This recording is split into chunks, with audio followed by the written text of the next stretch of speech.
Hello， 大家好，我係網仔 Jasper。今期帶大家睇翻中山坦洲呢邊最成熟、較大型並且自帶翻直通巴士翻香港，深受大家喜愛嘅一個樓盤。咁就係我身後嘅中澳春城啦。呢個樓盤呢，5分鐘可以到達珠海嘅華發商都，20分鐘內嘅車程可以直接係從呢個位置到達翻口岸，並且呢度呢，5分鐘車程內可以享受到坦洲最大嘅優越城商場，步行10到15分鐘嘅行路路程咧，可以享受到2條非常之旺嘅臨街商鋪，包括佢自身樓下啲商鋪咧都開得七七八八啦。從早上到夜晚飲早茶、食中午飯、下午茶、揼骨、食夜晚啦，同埋燒烤、卡拉 OK 呢啲，從早到夜晚一條龍服務，呢度都可以享受到。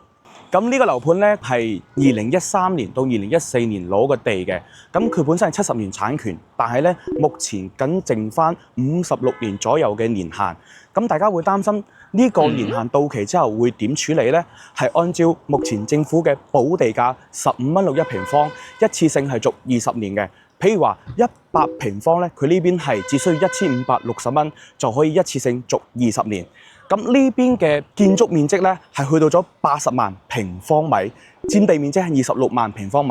咁佢係成個好大期、勁大龐大嘅社區啦，係總共分7期開發，1期、2期、3期、4期同埋7期係已經賣晒同埋售罄㗎啦。目前咧係賣緊5期同埋6期。咁依家賣緊5期同埋6期入面咧，有望翻江景嘅項目啦，同埋咧會減少翻成個噪音影響，因為我身處呢個售樓部呢度啦，係1期同埋3期嘅，係靠近翻呢條後面嘅主幹道。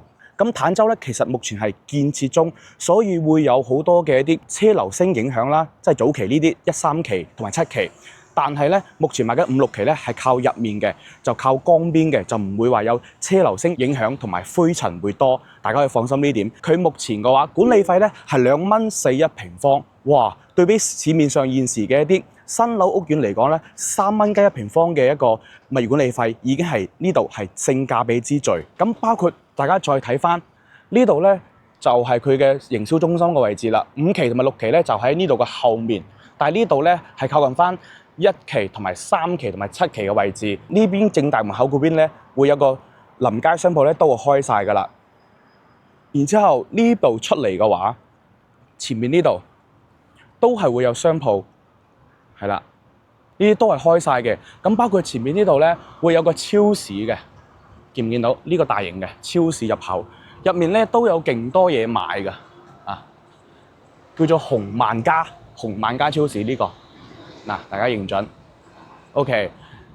咁佢呢邊我講緊嘅優越城咧，就喺6期呢邊。其實呢度會有條路咧，到售用門口咧係咁穿過去，到達嗰個優越城位置，就行路可能10到15分鐘時間就可以到達㗎啦。並且呢條路穿過去咧，有2條臨街嘅商鋪，十分之旺。因為呢個樓盤後面嘅主幹道咧，過去啲商鋪全部開晒，全部敷晒嘅。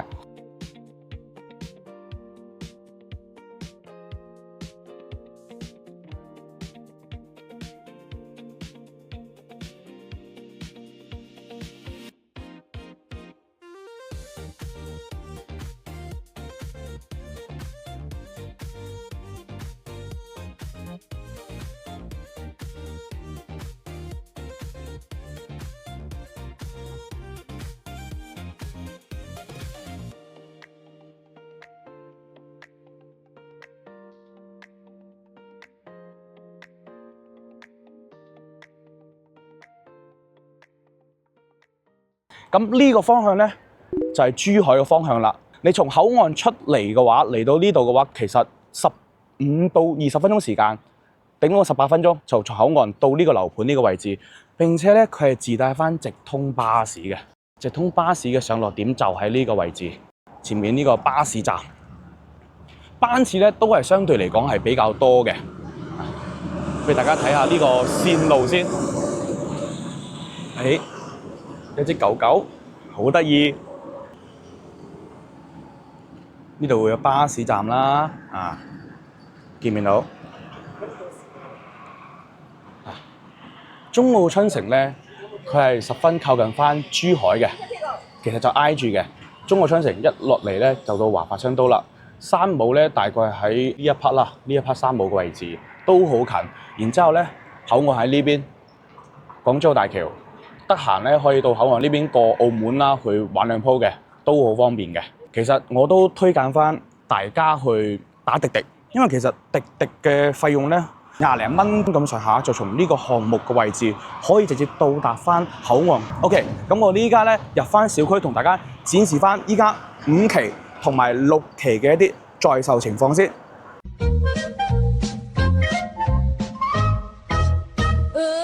OK， 我哋依家展示翻佢正大門口呢度嘅一啲臨街商鋪啊，揼骨、太上皇呢度都 OK 嘅啊，港式茶餐廳啦、理療啦、整頭髮啦、美街造型啦，呢啲都係有嘅啊，啲雪糕啊、批發呢度都有，仲有個生鮮嘅百貨超市。呢間咧可能唔係話十分之大，但係咧入面正常嘅衣食住行啊、錢大媽呢啲都有嘅。即係肉類啊、蔬菜類啊都係有，包括咧前面會有早餐店啦，呢度啊腸粉、豬腳飯呢啲都係開晒嘅。呢度應該係3期同埋7期嘅之間嘅位置。好，我哋依家睇下佢正大門先。到咗夜晚咧，呢度咧會有好多地攤文化嘅呢個位置啊。依家可能未擺出嚟，即係啲路邊呢度內部路。我哋依家咧就轉入去地下車庫。中澳春城嘅正大門，大家可以睇到入住率同埋人流量咧係十分之大嘅。其實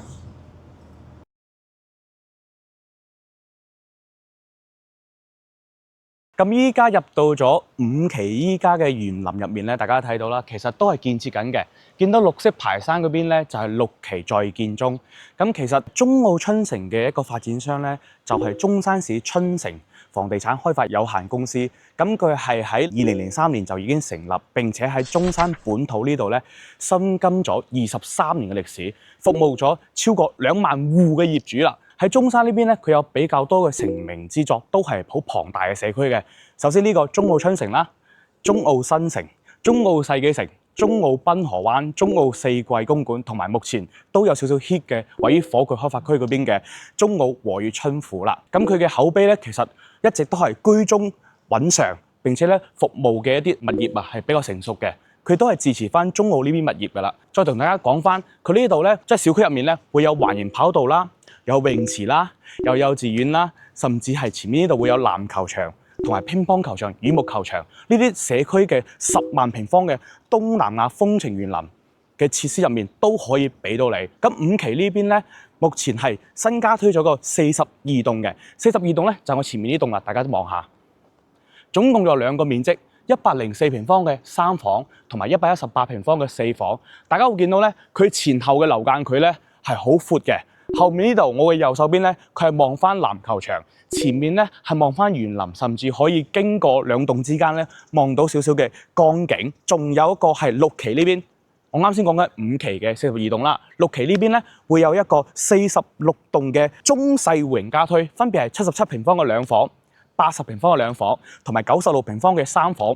講緊嘅價錢咧係唔到100萬就可以上車入手。如果你想揾翻喺中山坦洲呢邊靠近口岸啊，想要性價比之最嘅話，我覺得中澳春城咧係十分之推薦嘅。當然目前嘅話，呢度前面有個44棟嘅，係啦，呢度咧會有啲望河景嘅單位，係89平方3房，得翻幾套貨量。有需要嘅可以隨時掃描以上 QR code 啦，聯繫 Jasper 去同大家去尋找翻呢啲貨量。咁今期 Jasper 主推咧係77平方嘅2房，同埋104平方嘅3房，仲有個118平方嘅4房。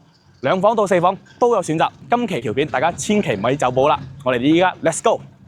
因為目前新加推嘅42棟呢邊咧係未整示範單位嘅，但係平移過嚟嘅40棟呢邊咧就係同樣戶型嘅一個示範單位，包括1樓 lobby 大堂咧都係差唔多。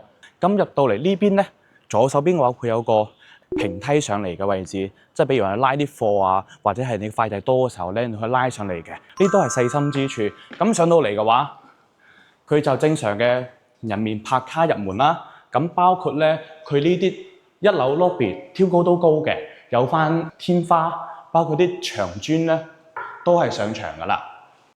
咁我哋依家咧就上翻4樓，去睇翻目前嘅一個示範單位，因為其實42棟賣緊嘅戶型咧，包括同埋46棟嗰邊咧，都係望翻園林為主。咁其實大家到時候咧可以揀中樓層左左右右，咁望園林咧就會比較寫實同埋舒服啲噶啦。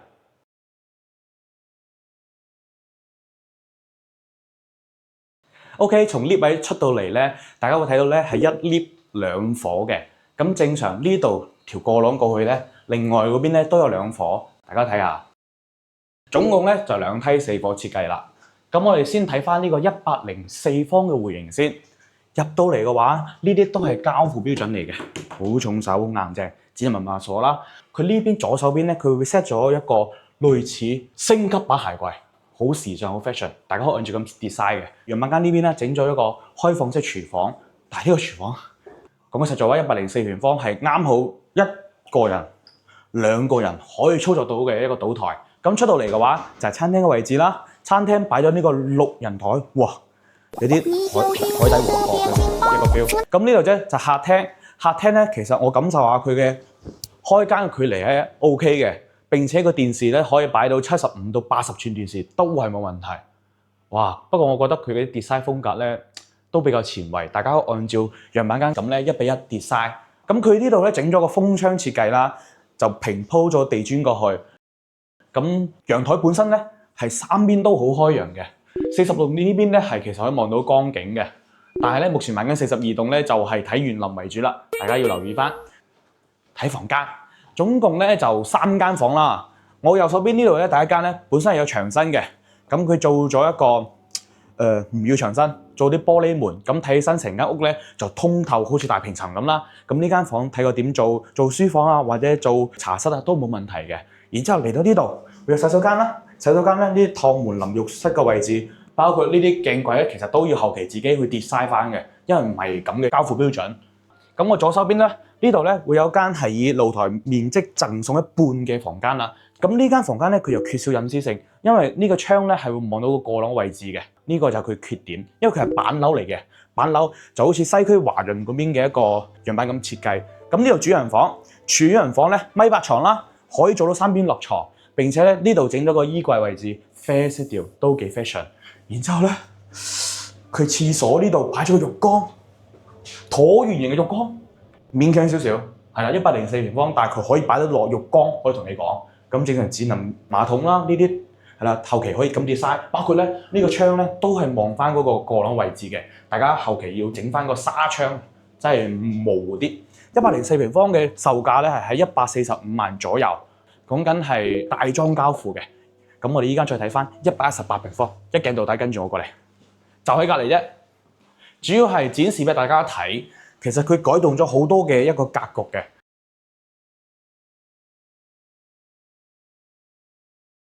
咁118平方咧，佢就做咗個南北對流戶型啦，有雙露台嘅。哇！呢個客廳嘅位置推咗出去咧係十分之大，但係我覺得有少少缺點咧就係。呢度可能個牆身嘅位置定係？哦，唔係牆身喎，牆身可能頂到係呢度咁上下啦。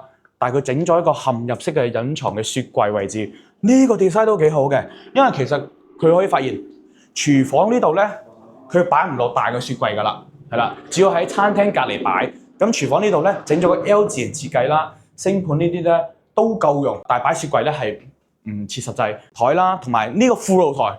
佢都係封咗窗，所以會見到咧，佢餐廳位置都係大咗。並且咧呢度會有一排嘅一個餐邊櫃啦，有個層次感，呢個 design 都唔錯。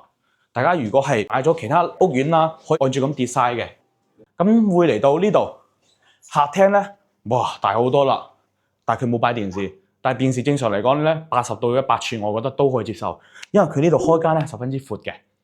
咁呢度咧都係封咗窗啦。呢個陽台咧十分之大，因為主陽台嚟嘅。咁佢呢度擺咗個 sofa 位置，但係我建議咧，如果中意飲啤酒啊 whisky 嘅一啲朋友仔咧，呢度可以做個 L 型嘅一個中島台啦。咁坐住喺呢度高腳凳啦，咁橫住喺呢度，呢度入面坐2個人，出面呢度坐2-3個人，飲個酒啊，或者係望住啲園林啊，都係幾寫意嘅。呢邊嘅話咧，先睇翻洗手間啦，主要係睇佢嘅一個實用 design 咧，可以按照咁 design， 但係交付唔係咁交付標準嘅。OK， 夠闊夠用。呢度有間房，呢間房嘅話整咗個 BB 房啦，但係比較童話寫意嘅 BB 房，佢牆身咧都好特別，展示俾大家睇。正常嘅床、書台位置、衣櫃位置呢啲位置咧，其實都可以 set 到嘅。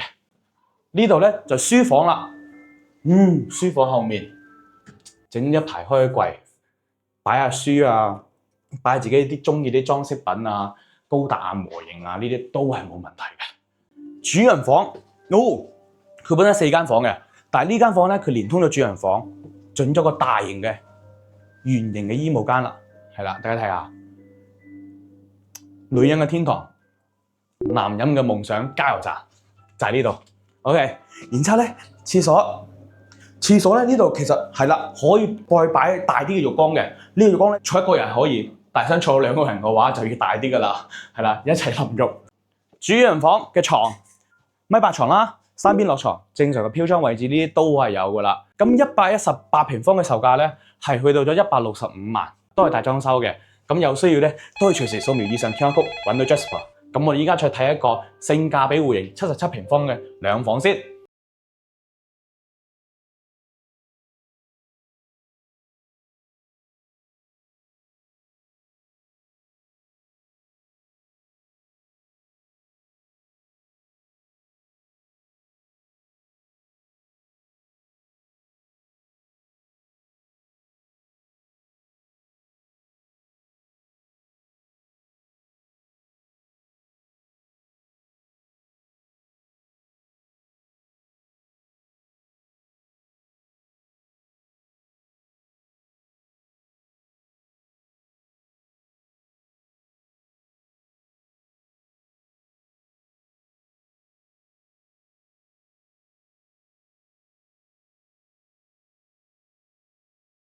OK， 我哋依家嚟到咗46棟嘅樓下，大家見到咧，其實佢係因為整緊目前6期呢邊入面嘅園林啦，全部係圍起身啦。目前暫時未睇得到46棟嘅示範單位，即係77平、80平同埋96平呢3個面積咧睇唔到，係因為封晒，包括啲地面咧都未整好，但係佢樣板間整好啦。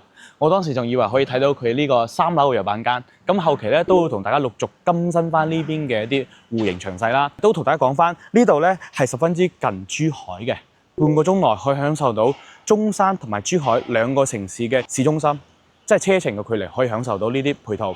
咁如果你想話100萬左右可以買到近珠海啦，亦都係方便大家日後搭金巴去口岸翻香港嘅話，咁其實呢個樓盤係比較適合嘅，包括咧佢人氣係十分之充足。配套係十分之成熟，77平方咧，佢係大裝修價錢咧就106萬左右。咁如果係無批情況下咧98萬，咁仲不如揀翻係大裝修噶啦。同埋啱先我介紹到俾大家睇嘅104平方同埋118平方3房到4房單位咧，都係84萬起。當然呢啲價錢都可以傾，包括咧大家如果想了解呢啲詳細價單啦，或者想要了解邊個樓層段嘅話，都可以揾到 Jasper 呢邊都會詳細咁同大家分析翻佢嘅優缺點，同埋啲價單嘅詳細俾到大家嘅。今期節目就差唔多到呢度啦，希望今次嘅中山嘅坦洲呢邊呢個中澳春城可以俾到大家一啲日後喺大灣區置業嘅參考。如果有感興趣嘅，可以隨時掃描以上 QR code、WhatsApp、WeChat 或者打電話俾 Jasper 都係冇問題嘅。今期節目我哋到呢度啊，下期節目再見啦，拜拜。